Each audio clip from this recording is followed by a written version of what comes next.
नमस्कार, मी राजेंद्र होंजे. IBN लोकमतच्या या दीपोत्सवात तुमचं सगळ्यांचं स्वागत. आज आपण गाणी नुसती ऐकणार नाही आहोत, तर याच्यात गुरुवंदना पण आहे. आणि प्रत्येक ठिकाणी गुरुवंदनेशिवाय कुठलीही पायरी चढता येत नाही. गुरुच्या स्पर्शाशिवाय जीवन समृद्ध होत नाही. तसा हा दीपोत्सव आहे. आणि याच दीपोत्सवामध्ये गुरुवंदनेतून तेवत जाणारा तो दीप आणि त्याच्यातून निर्माण होणारा तेजोवलय, या सगळ्या भक्तिसंगीतात आपण न्हावून निघणार आहोत. दत्ताची पालखी या गाण्याला आणि या अल्बमला 30 वर्ष पूर्ण होत आहेत. अजित कडकडेंच्या आवाजामध्ये आपण ही सगळी गाणी ऐकलेली आहेत आणि तोच सुमधुर आवाज आजही प्रत्येकाच्या कानात गुंजत असतो. नंदू होनपांचं संगीत असेल, प्रवीण दवणे सरांचे शब्द असतील, या सगळ्यांकडून आज या गाण्याच्या आठवणी आणि त्यानिमित्तानं दीपोत्सव आणि दत्ताची पालखी आपण ऐकणार आहोत. सुरुवातीला सगळ्यांची ओळख करून देतो. या दत्ताच्या पालखीचे अल्बम आहे, त्याचा संगीतकार नंदू होनप जी आहेत. अनेक भक्तिगीतं, भावगीतं त्यांनी केलेली आहेत. चित्रपटांना संगीत दिलं आहे प्रवीण दवणे सर. शब्दांमागची किमया आणि त्या शब्दांमधला माधुर्य काय असावं हे सरांकडनं आपण शिकून घेतलं पाहिजे. अजित कडकडेंची ओळख मी वेगळी करून द्यायला नको. बुवांच्यापासून गायकीची जी सुरुवात त्यांनी केली, एक शिष्यत्व पत्करून, आजही अजितजींचा तो आवाज प्रत्येकांना हवा असं वाटतो घराघरांमध्ये. आणि शंतनू तबल्यावरती आहेत. 25 वर्ष या सगळ्यांच्या सोबतीने दत्ताची पालखी पुढे चालली आहे. आणि त्यातले आम्ही फक्त एक भोई आहोत. ही पालखी आमच्या खांद्यावर घेऊन जातोय. त्यामुळे विनंती अजितजी आणि सगळ्यांनाच, आपण दत्ताच्या पालखीने कार्यक्रमाची सुरुवात करू. दिगंबरा दिगंबरा श्रीपाद वल्लभ दिगंबरा, दिगंबरा दिगंबरा श्रीपाद वल्लभ दिगंबरा.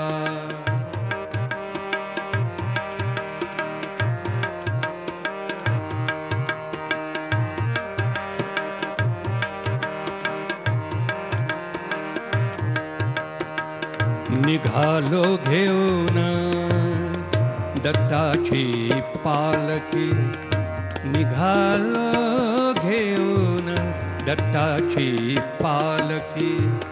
आम्ही भाग्यवान आनंद निधान, आम्ही भाग्यवान आनंद निधान. झुलते हळूच दत्ताची पालखी, झुलते हळूच दत्ताची पालखी. निघालो घेऊन दत्ताची पालखी, निघालो घेऊन दत्ताची पालखी. दिगंबरा दिगंबरा श्रीपाद वल्लभ दिगंबरा, दिगंबरा दिगंबरा श्रीपाद वल्लभ दिगंबरा.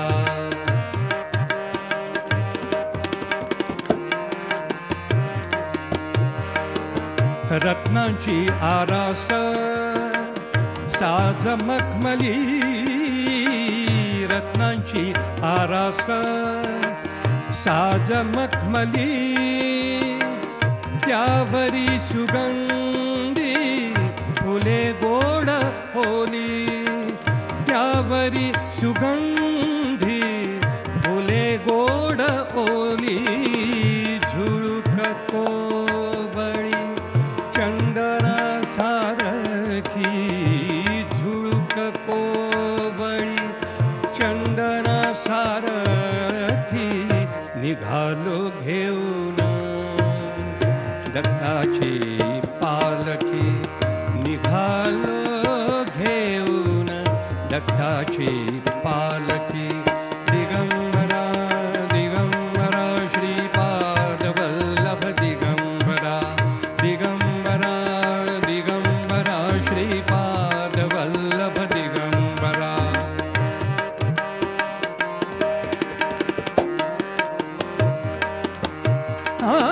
सात जन्मांची ही लाभली पुण्याई, सात जन्मांची ही लाभली पुण्याई.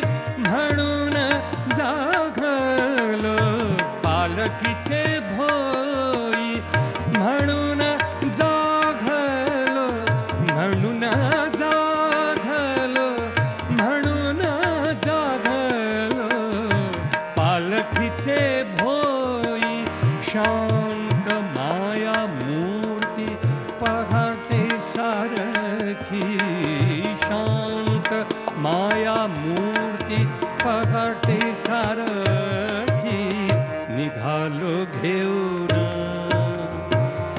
दत्ताची पालखी निघालो घेऊन दत्ताची पालखी दिगंबरा दिगंबरा श्रीपाद वल्लभ दिगंबरा दिगंबरा दिगंबरा श्रीपाद वल्लभ दिगंबरा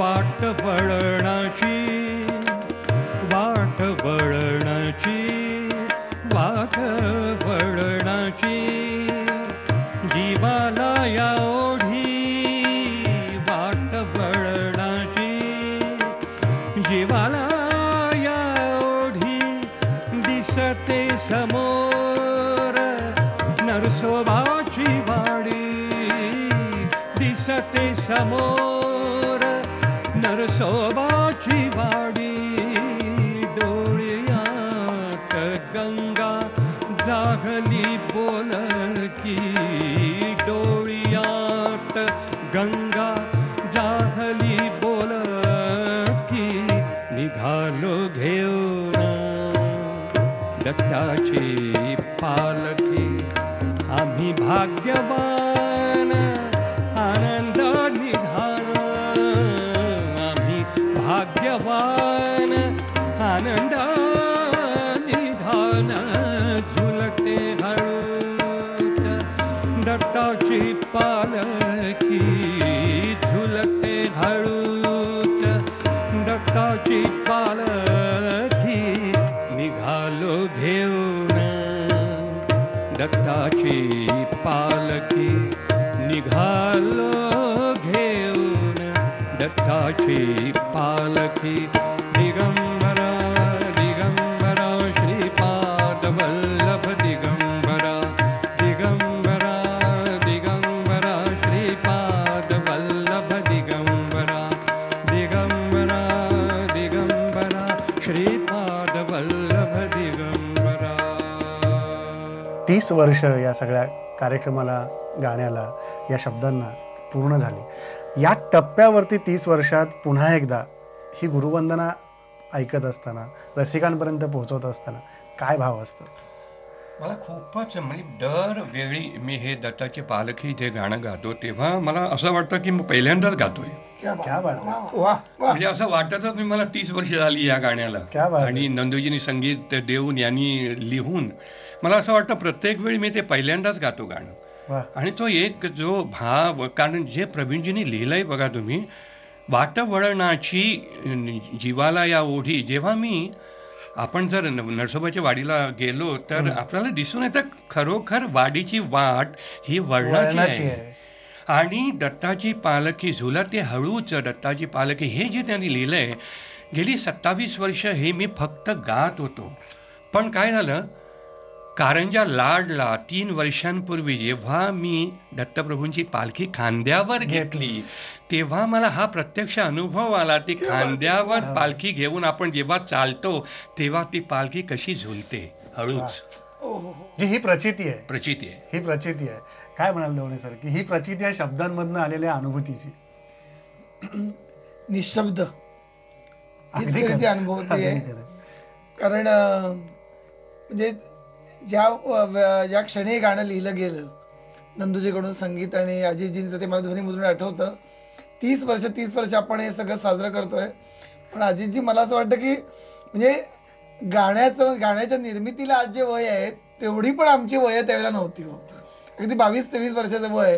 आणि त्या वयात आज माझी श्रद्धा आहे की जेव्हा ध्वनीमुद्रण होत असतं किंवा आपण लिहित असतो किंवा नंदूजी संगीत देत असतात तेव्हा काय होणार आहे 25 वर्षांनी माहिती नसतं. परंतु कुठली तरी एक अज्ञात शक्ती ही आपल्याकडून काम करून घेते, ही माझी भावना आहे. आणि आज या ठिकाणी मला सांगायला आवडेल की जेव्हा लिहिलं गेलं तेव्हा मी नरसोबाची वाडी किंवा गाणगापूर, अक्कलकोट हे पाहिलेलंही नव्हतं. मग काय असं होतं की कुठली कल्पना आहे, कोण लिहून घेतं? आणि म्हणून हे झाल्यावर, लोकप्रिय झाल्यावर जेव्हा मी गेलो तेव्हा असं वाटलं केव्हा तरी दुरात ते आपल्याला दिसलं होतं. आणि तो एक अनुभव आहे. अगदी खरं आहे. नंदूजी काय म्हणाल? या गाण्याला 30-32 वर्ष झाली. तेव्हा गाणं मी वाचलं असेल का नाही मला माहिती नाही. मी पेटी हातात घेतली आणि त्यावेळेस सफेद 4 मध्ये अजितजी जे गायलेले आहेत, हा सूर मला वाटतं कोणी गाऊ शकेल असं आत्ता तर मला वाटतं ना की फर्स्ट टेक ओके संध्याकाळी 5:30 वाजता. पण मी आता मला कळलं 15-20 वर्षापूर्वी की वाट वळणाची वेळेला जी चाल लागली तेव्हा मला माहीत नव्हतं की पहिलं गाणं वाचायचं, गाण्याच्या शब्दाला चाल द्यायची हे माहीत नव्हतं. पण आता तुम्हाला गंमत सांगतो, वाट वळणाची गप ग ग, 2 गंधार आहेत, एक शुद्ध गंधार ग म्हणजे वाट वळणाची गप ग ग गप. हे आता मला कळलं की शब्दाप्रमाणे चाल लागली, हे 15 वर्षांनी मला कळलं. आणि अशा अद्भुत गोष्टी जेव्हा होतात आणि अनेक किस्से या गाण्याचे आहेत, हे काय आता ह्या सांगायची वेळ नाही आहे.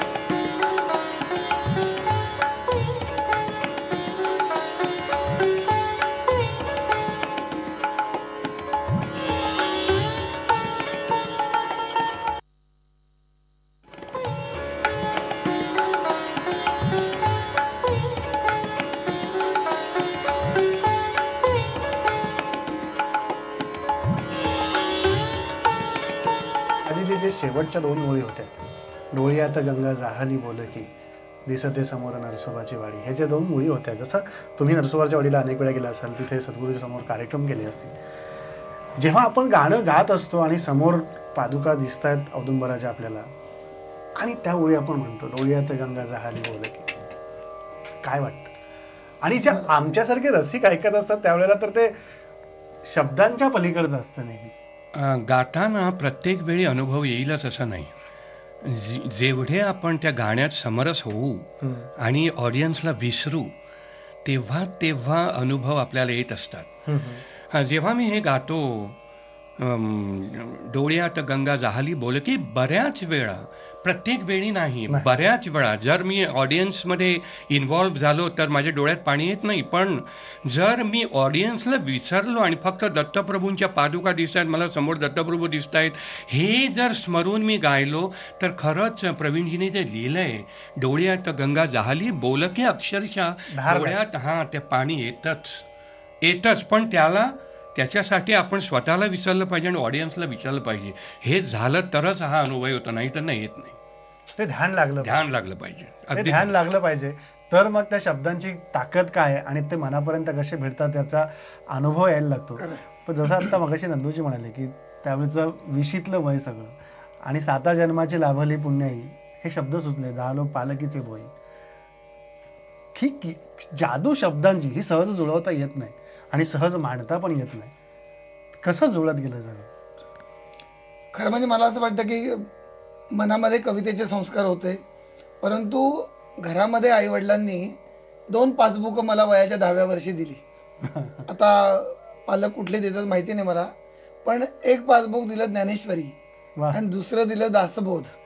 आणि वडील मला म्हणाले, अजित साहेब, की कुठेही गेलास काही झालं तरी 5 ओव्या रोज ज्ञानेश्वरीच्या आणि एखाद समास दासबोधाचा, हे वाचून तुझा दिवस सुरू झाला पाहिजे.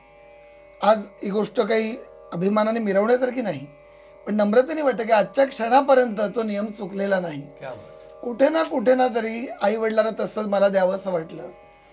माझा सुदैवाने माझा व्यवसाय जो होता तो पण अध्यापनाचा, त्यामुळे वडील मला नेहमी म्हणायचे की प्रवीण, तुला तुझ्या लेखनातून किंवा तुझ्या अध्यापनातून जे काही मिळतं ते सगळं सरस्वतीकडून मिळतं. आपोआपच हे जे सगळे जे संस्कार असतात, आज किती संस्कारांचं लोकांना खिल्ली उडवण्याचा काळ असो, उदात्तीकरण असतं म्हणजे हा काहीतरी वेडेपणा आहे, मागासलेपणा आहे, काही असो, पण कुठे ना कुठेतरी ती जी निरांजन आहे.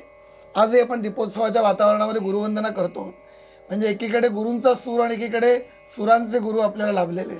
हे सगळं वातावरण आपल्याला कुठेतरी आत्म्याला जेव्हा लाभतं त्याच वेळेला हे आज केवळ नंदूजी आणि आजीजी तुम्ही समोर आहात म्हणून नाही, जी मनातली भावना आहे ती आज मी राजेंद्र तुमच्या समोर सगळ्यांच्या साक्षीने व्यक्त करतो की लेखन चालू होतं, परंतु अशा तऱ्हेच्या गीताला केवळ एक सुरेल गायक चालणार नव्हता, एक आध्यात्मिक माणूस हवा होता ज्याच्यात जगण्यात योग आहे, जगण्यात साधना आहे.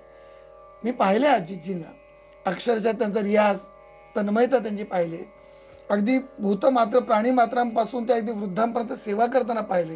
हे सगळं त्याच्यामध्ये येतं आणि ते संस्कार आमच्यावर होतात. नंदूजींचा आज सकाळी 8-8:30च्या आत मठामध्ये जाण्याचा आजही त्यांचा नियम चुकलेला नाही. हे या निमित्ताने का सांगतोय ही दिनचर्या जाहीर करायचं म्हणून नाहीये, ही सात्विकता कुठेतरी माझ्यासारख्या कवीला, म्हणजे चित्रपटामधल्या एखाद्या गीतामध्ये प्रेमगीतं लिहिताना पण ही सात्विकता येते. म्हणून आज अजितजी, नंदूजी तिथे सुद्धा जे लेखन केलं, कुठेही लेखणी घसरली नाही, सेन्सॉर करावं लागलं नाही. याचं कारण प्रेमगीत लिहिताना सुद्धा हा गुरुचा धाक होता. लावणी लिहिताना सुद्धा माझ्या मनात नेहमी होतं की मी दत्ताची पालखी लिहिणारा कवी आहे. हे नकळत होतं. हे सगळं निरांजनीसारखं कुठेतरी आईचे डोळे जसे आपण बसलेलो असलो तरी तिथून आपल्याला प्रवीण असं नाही वागायचं, तशी ही सगळी गाणी आहेत. आणि त्यामुळे मला वाटतं हे शब्द जे येतात, लिहिणारे आम्ही फक्त लेखनिक असतो. बोलविता धनी वेगळाची, लिहविता धनी वेगळाची. खरंय, बोलविता धनी वेगळाची, लिहविता धनी वेगळाची. आता ह्या सगळ्या परंपरेतलं कुठलं एखादं पुढचं गीत स्वामी समर्थांचं असेल किंवा शेगावीच्या गजाननाचं असेल? स्वामी याहो याहो याहो स्वामी याहो, स्वामी समर्था भजनात, स्वामी समर्था भजनात, अक्कलकोटी आलो तुमच्या दारात दारात, स्वामी याहो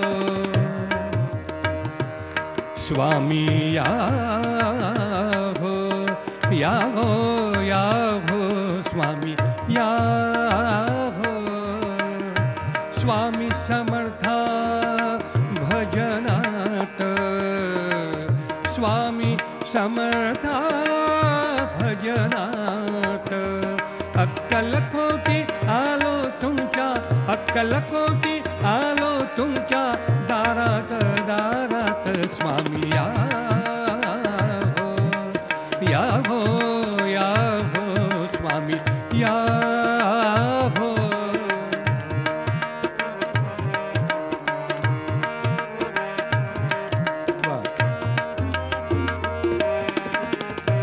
मठातला भजन सोहळा, मठातला भजन सोहळा, मठातला भजन सोहळा, स्वामीच आले या भजनाला, स्वामीच आले या भजनाला, समाधी लागून चोळ पायी नादात नादात, समाधी लागून चोळ पायी नादात नादात, स्वामी स्वामी स्वामी स्वामी याहो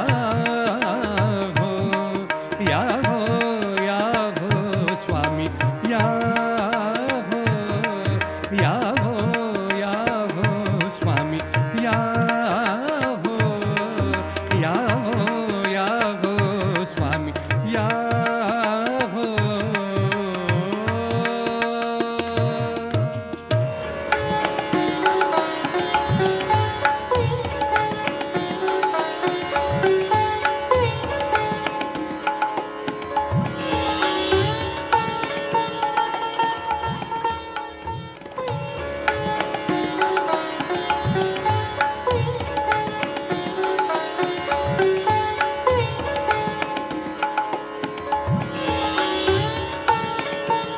बुवांच्या विषयी सांगताना काय म्हणाले? गुरु म्हणून, गुरु परंपरेविषयी, गुरु वंदनेच्या विषयी बोलतोय आपण. बुवा बाहेरून खूप कडक वाटायचे आणि कडक होतेही. शिस्तेला फार कडक होते. म्हणजे 3:30 वाजता उठायचं म्हणजे उठायचंच, तिकडे हायगाई चालायची नाही. पण आतून शिष्यांवर त्यांचं खूप प्रेम होतं. खरंय. प्रत्येक ते जी चीज शिकले दुसरीकडून, ती प्रत्येक चीज त्यांनी शिष्यांना शिकवली. म्हणजे हातचं काहीच राखून ठेवलं नाही की आता मी अमकी चीज ही अनवट रागातली आहे, ही मी शिष्यांना कशी देऊ, ही माझ्यापुरतीच मी ठेवू, असं बुवांनी कधीच केलं नाही. मी जास्तीत जास्त घेण्याचा प्रयत्न केला. बुवांचा जो शब्द टाकण्याची जी शैली होती आणि त्या मागचा जो भाव बुवा ओतायचे ते शब्दामागे प्रत्येक, तो कुठेतरी मी नेहमी अशी प्रार्थना करायचो बुवांना, म्हणजे मनातून, की बुवा हा तुमचा भाव माझ्यामध्ये येऊ द्या, ही शब्दफेक तुमची माझ्यामध्ये येऊ द्या. उद्या तयारी कमी आली तरी चालेल, पण हे जे तुमचं आहे का खासियत ती माझ्यामध्ये येऊ द्या. केवळ हे बुवांचे आशीर्वाद आहेत, संतांचे आशीर्वाद आहेत, सद्गुरूंचे आशीर्वाद आहेत, पण बुवांचे आशीर्वाद असल्यामुळे आम्हाला आत्तापर्यंत कुठेच कमी पडलं नाही. कारण माझा दुसरा व्यवसाय काहीच नाही, मी फक्त गाण्यावर पोट भरतो, पण कुठेच आजपर्यंत कमी पडलं नाही. सुरळीतपणे सगळं चालू आहे. ही केवळ बुवांची आशीर्वाद आणि बुवांची कृपा आहे. हे साधनेचं फळ आहे. साधनेचं फळ आहे. हे साधनेचं फळ आहे. अगदी जसं तुम्ही म्हणालात की आणि गुरूंचे आशीर्वाद अत्यंत महत्वाचे. अगदी खरं आहे की गुरु असल्याशिवाय माणसाच्या जीवनाला पूर्णत्व नाही म्हणतात, ते खरं आहे. पण जसं सर बघाशी तुम्ही आईवडिलांचा पण मुद्दा काढला होता, आज या सगळ्याच कुटुंबवत्सल जगाकडे पाहताना कुठंतरी आत्ताचं कुटुंब व्यवस्था आणि दीपोत्सवातला तो आनंद जो पूर्वी लहानपणी आम्ही कदाचित आमच्या आधी तुम्ही आमच्यापेक्षा जास्त घेतला असेल, तो आनंद आपण कुठतरी हरवतोय. जे संस्काराच्या मोती शब्दात न द्यायचे आहेत आणि सुरांचं नेमकं महत्त्व काय हे पटवून देण्यात पण कुठतरी आपण थोडं कमी पडतं असं वाटत नाही या उत्सवाकडे पाहताना? मला असं वाटतं की या सगळ्या उत्सवांच्या मध्ये एक सामाजिक समुपदेशन होतं, ज्याला अलीकडे एक लोकप्रिय शब्द आहे काउन्सिलिंग. हा काउन्सिलिंग शब्द जेव्हा नव्हता तेव्हा सणांनी हे काउन्सिलिंग केलं. खरंय. दीपोत्सव हा सण असा आहे की जिथे स्पर्श, रूप, रस, रंग आणि गंध पाचही संवेदना एकवटलेल्या आहेत. पण त्या सकाळच्या आंघोळी, अतिशय गरम गरम पाणी, मग ते वाजणारे फटाके, त्याच्यामधल्या चंदनाचा सुगंध आणि मग सगळे येऊन मग ती ताटं फराळाचा आस्वाद, म्हणजे अक्षरशः माणसानं पावलं असतात, परंतु चाळीमध्ये आपण अनुभवलेलं आहे की फराळाच्या ताटाला पण पावलं फुटायची आणि जिकडून तिकडून इकडचे लाडू, तिकडची करंजी, तिकडचे असे एकत्र मिळून तो फराळ होता आणि त्याला आईचा स्पर्श होता. नुसतं 4 दिवस दिवाळी, बाहेरून फटाके, बाहेरून सगळं आणायचं, बाहेरून फराळ, वेळ नाही, एक तरी पदार्थ ना आजीजी मला असं वाटतं आईने घरी केला पाहिजे की तिथे तो चिवड्याचा वास येणं, तिथे अमुक येणं, सगळी पाकिटं आणायची नुसती, प्लॅस्टिकच्या वर तो हात लागतो, आतमध्ये आईचं काही माया नाहीये, त्यामुळे ते नाहीये. आणि मग काय होतं, एकच होतं की जिथे आईचा वडिलांचा स्पर्श नाहीये तिथे पुढे मग आपोआपच अशी वेळ येते की मग जेव्हा आई वडिलांना वाटतं की मुलांचा हवाय स्पर्श, तेव्हा पण मुलांना वाटत नाही द्यावा असा, कारण न द्यायचे संस्कार झाले. अगदी खरं आहे. मला या निमित्तानंच प्रेक्षकांना आठवण करून द्यायची की सरांची एक फार सुंदर कविता आहे, घरातल्या त्या स्वप्नांसाठी, जो मुद्दा सरांनी उपस्थित केला ती कविता आपण ऐकू. अत्यंत समर्पक अशी ही कविता आहे. आत्ता जे वर्णन सरांनी केलं त्यासाठी, घरातल्या त्या स्वप्नांसाठी. खऱ्या अर्थाने मला असं वाटतं की संवाद कसे असावे याचं उदाहरण आहे. याचं कारण बोलता बोलता सहज ती सांगितली आणि ती नेमकी हेरून ही जागा आज दीपोत्सवाची शुभेच्छा म्हणून आपल्याकडून ही देतो आहोत. घरालाही पडतात स्वप्ने आपुलकीच्या नात्याची. घरालाही पडतात स्वप्ने, नुसतं माणसाला नाही, घरालाही पडतात स्वप्ने आपुलकीच्या नात्याची, उन्हामधल्या छायेची, आतुर उत्कट मायेची. घर सुद्धा पाहते वाट, नुसती माणसं नाही पाहत, घर सुद्धा पाहते वाट, वाट पाहणाऱ्या डोळ्यांची. घर सुद्धा पाहते वाट, वाट पाहणाऱ्या डोळ्यांची, झुरणाऱ्या सांजेची, आसावलेल्या काळजाची. घरालाही पडतात स्वप्ने आपुलकीच्या नात्याची. घर येते फुलून, किंवा घर येते फुलून जेव्हा फुलणारी मने येतात. घर येते फुलून जेव्हा फुलणारी मने येतात, शब्दांशिवाय सुरांशिवाय काळीज वेडे गाणे गातात. घर जेव्हा एकटे असते, आजी असेल, आई असेल, वाट पाहते. घर जेव्हा एकटे असते तेव्हा टक्क जागी असते. घर जेव्हा एकटे असते तेव्हा टक्क जागे असते, किलबिलणाऱ्या स्वरांसाठी पंख उब पसरून असते. घर म्हणजे विश्वासाचा कोमल उत्कट स्पर्श आहे. घर म्हणजे विश्वासाचा कोमल उत्कट स्पर्श आहे. झेपावणाऱ्या पाखरांसाठी नितळ निळ आकाश आहे. असे घर मनातले, असे घर मनातले घरात नेऊन रुजवावे. असे घर मनातले घरात नेऊन रुजवावे. नात्यामधल्या ओलाव्याने डोळ्यात अलगद सजवावे. अशा मनांसाठी देव, अशा मनांसाठी देव जळी स्थळी थांबला आहे. वा. अशा मनांसाठी देव जळी स्थळी थांबला आहे. मनातल्या त्या घरासाठी दीपोत्सव जागला आहे. घरालाही पडतात स्वप्ने आपुलकीच्या नात्याची, उन्हामधल्या छायेची, आतुर उत्कट माये. क्या बात आहे अजितजी. या प्रचितीमध्ये पुढे जाताना बुवांची आठवण आपण केलीच आहे, तर बुवांच्याच परंपरेतलं अभंग असेल किंवा नाट्यगीत असेल जे तुमच्या जवळचं असेल, काय आमच्या प्रेक्षकांसाठी? हो, मी गाईन ना. अबीर गुलाल उधळीत रंग, अबीर गुलाल उधळीत रंग, अबीर गुलाल उधळीत रंग. नाथा घरी नाचे माझा सखा पांडुरंग, नाथा घरी नाचे माझा सखा पांडुरंग. अबीर गुलाल उधळीत रंग रंग रंग, अबीर गुलाल उधळीत रंग.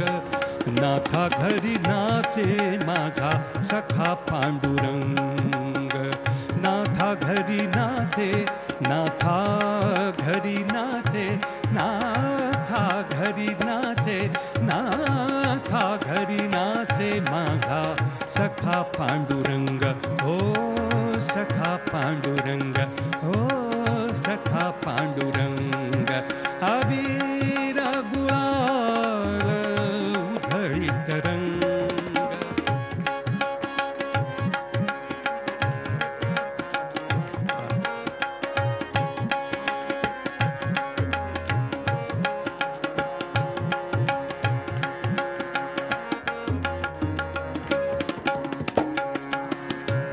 वाळवंटी गाऊ आम्ही, वाळवंटी नाचू, वाळवंटी गाऊ आम्ही, वाळवंटी नाचू, वाळवंटी गाऊ,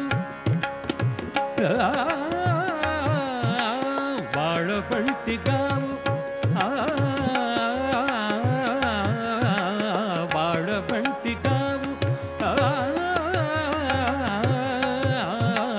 वाळवंटी गाऊ आम्ही, वाळवंटी नाचू.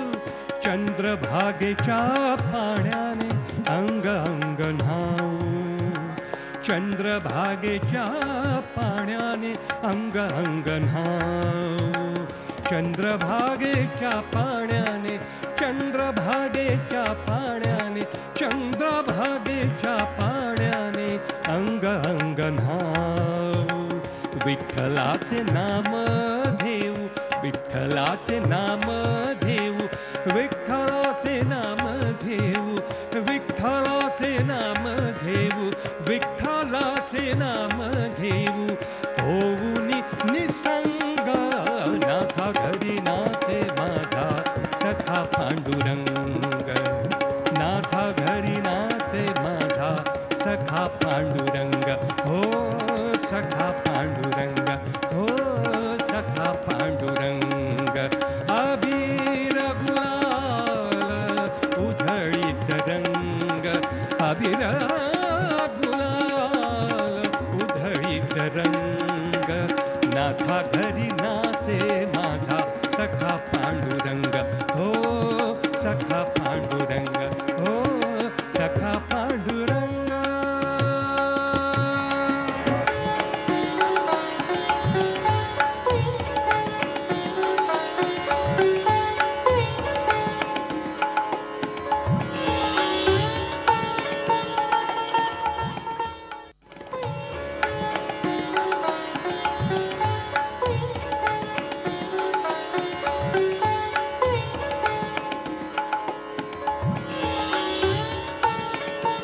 जसं दवणे सर घराचं वर्णन करत होते, घरातल्या प्रत्येक व्यक्तीचं आणि कानाकोपऱ्याचं म्हणणं आपल्या मनाशी काय असतं त्याचा संवाद साधत होते. आयुष्यामध्ये दोन गोष्टी महत्त्वाच्या असतात परंपरेनुसार ज्या आपल्याला लाभतात. पहिल्यांदा आई आणि त्यानंतर मिळणारा गुरु. आई सगळ्यात पहिला गुरु आणि नंतर मिळणारा आपल्या आयुष्याला वळण देणारा दुसरा गुरु. आणि याच अनुषंगाने सुरू असलेली तुमची ही संगीताची सेवा अखंडित 30 वर्ष सुरू आहे, काय म्हणाल? चांगला प्रश्न विचारलात तुम्ही. आजकाल चांगले प्रश्न कमी विचारले जातात. मला अभिमान वाटतो की यांनी आईवरती, म्हणजे सद्गुरूलाच आई म्हटलेलं आहे त्यांनी. खरंय. आणि मी नेहमी माझ्या कार्यक्रमात सांगत असतो की आपल्यावर प्रेम करणारे फक्त 2च व्यक्ती, आणि ते म्हणजे जन्मदेता आई आणि दुसरे सद्गुरू. आपल्याला दुसरा नवरा नाही, बायको नाही, मुलगी नाही, मित्र नाही, कोणीही. सगळे पैशावर प्रेम करतात. जर तुम्ही कोणाला विचारलं ना तर जास्तीत जास्त ते जगात प्रेम कोणाचं असेल तर पैशावर प्रेम असतं. म्हणून आपल्यावर 2 व्यक्ती आपल्यावर प्रेम करणारे, सद्गुरू आणि आई. मी माझं एक तुम्हाला उदाहरण सांगतो. माझी आई 92 वर्षाची होती आणि तुम्हाला खरं सांगितलं तर मला संगीत आवडत नव्हतं. संगीत हे लादलेलं आहे माझ्यावर. तरी इतकं उत्तम आमच्यापर्यंत आलंय, म्हणजे आवडलं असं तर अधिक उत्तम पद्धतीने आलं असतं म्हणायला हरकत नाही. पण आईच्या हट्टामुळे मी संगीत शिकलो. आणि मी जेव्हा म्हणतो की त्या काळात जेव्हा मला आवडत नव्हतं आणि मी संगीत शिकलो, तेव्हा हे एवढं जेव्हा आत्ता संगीत मी केलं किंवा मी आपल्यातला जर प्रत्येक माणसाने इगो काढला आणि जर स्वतःतला जर मी काढला तर you are happy in the world. खरंय. आजकाल लोक आई वडिलांना वृद्धाश्रमात ठेवतात, पण आपल्याला प्रेम करणारी 2च माणसं, आई आणि सद्गुरू. तर ह्याच्यावरती उत्कृष्ट एक महाराजांचं गाणं, स्वामींचं गाणं यांनी लिहिलेलं, अजितजीने जे गायलेलं आहे, तुम्हाला सांगतो त्याच्या सीडीचा खप पुष्कळ आहे. काय चुकले स्वामी समर्था, काय चुकले दत्तप्रभू राया, अजितजीने गायलेलं आहे आणि प्रवीणने लिहिलेलं आहे. आणि मला वाटतं याची चालसुद्धा जेव्हा ही चांगली गाणी होतात तेव्हा नेहमी म्हणतो आपण मी करतो, पण आपल्यातलं मी काढून टाकायचा, सद्गुरूने गेलेलं हे समजायचं. तर मला वाटतं अजितजी ते गाणं तुम्ही म्हणावं.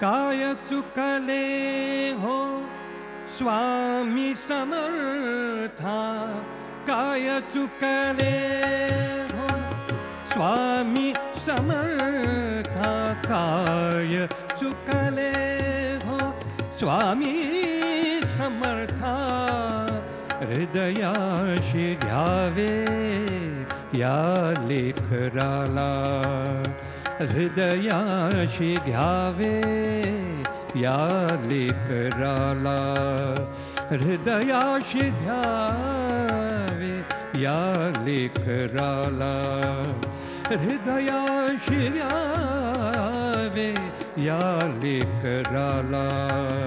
काय चुकले स्वामी समर्था, काय चुकले हो स्वामी समर्था, हृदयाशी घ्यावे या लेकराला, हृदयाशी घ्यावे या लेकराला.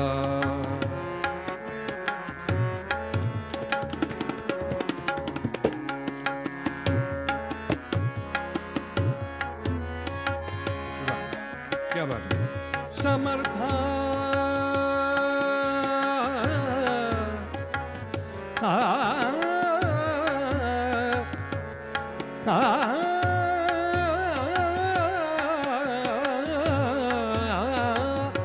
आईच्या जवळी लेकरू चुकते, विसरुनी सर्व पोटाशी ती घेते, विसरुनी सर्व पोटाशी ती घेते. नका दूर लोटू मज पामराला,